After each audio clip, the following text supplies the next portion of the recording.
निःशुल्क श्वास दवा खांसी अस्थमा शिविर की दूसरी खुराक का आयोजन 8 नवंबर को सत्संग भवन बजाज शोरूम के बाजू में आयोजित किया जाएगा। निःशुल्क अस्थमा दमा श्वास खांसी संबंधित शिविर स्वामी थाला दरबार बड़ौदा एवं सागर सिंधी समाज द्वारा अस्थमा श्वास खांसी एवं फेफड़ों से संबंधित पीड़ितों के लिए निःशुल्क शिविर का आयोजन कई वर्षों से सफलतापूर्वक किया जाता है। इस वर्ष भी यह आयोजन दिनांक 8 नवंबर 2022 दिन मंगलवार को आयोजित किया गया है।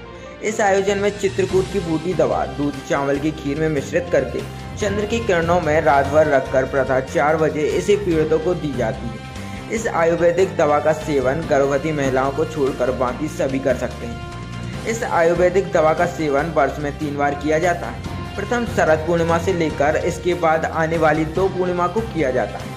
आने वाले लाभार्थियों का मानना है कि इस बूटी दवा के वर्ष में 3 बार सेवन करने से उन्हें बहुत लाभ प्राप्त होता है और कई तो संपूर्ण रूप से रोग मुक्त हुए हैं। लाभ लेने के इच्छुक पीड़ितों के लिए पंजीयन करना अनिवार्य है। पंजीयन एवं अन्य जानकारी के लिए दिनांक 6 नवंबर एवं 8 नवंबर सुबह 9 बजे से रात्रि 8 बजे तक दिए गए मोबाइल नंबरों पर संपर्क कर सकते हैं। बिना पंजीयन दवाई नहीं दी जाएगी। पंजीयन उपरांत दवाई पैक करके प्रातः 4 बजे से दवाई दी जाएगी।